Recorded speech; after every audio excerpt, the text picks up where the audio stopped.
આજની શરૂઆત કરી છે બ્લોગની પરાઠા બનાવવાથી। અહીંયા પરાઠા બનાવવાના છે, બેન જુઓ પરાઠા બનાવવાના છે। આ પરાઠા બને છે, પરાઠા બહુ સારી રીતના બને છે। જુઓ કેવી રીતના પરાઠા બને, મમ્મી બનાવે છે, મમ્મી બનાવે છે પરાઠા, દીદી તોડવતી જાય છે। આજે બહુ વરસાદ આવ્યો હતો, ગોઠણ લગીનું પાણી ભરાઈ ગયું હતું અહીંયા, અને આજે વરસાદ રહી ગયો છે। મારા પપ્પાને જલ્દી છૂટી મળી ગઈ છે, પિક્ચર જોઈએ છે પાછળ, દીદી લેસન કરતે થે, પણ હારે ખાવાનું છે એટલે મમ્મીને કામ કરાવે છે એનું લેસન। આ જો મારા દાખલા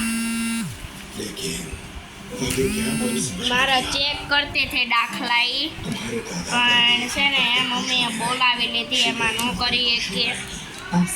તમારે એવું થાય છે, તમારે એવું થતું હોય તો કમેન્ટમાં લખજો, કમેન્ટમાં લખીને હું કમેન્ટ વાંચું છું। તમે બહુ સારા કમેન્ટ લખો છો, સૌથી વધારે ત્યારે અસ્મિતા રાવળ 5169 એમ કરીને છે, એના કમેન્ટ સૌથી વધારે આવે છે, એટલે એ મારા સપોર્ટર છે, સબસ્ક્રાઈબર વતન છે, સબસ્ક્રાઈબ વતન કરેલું છે, પણ અત્યારે બંધ થઈ ગઈ છે ટીવી ફિલહાલ blog. And thank you so much.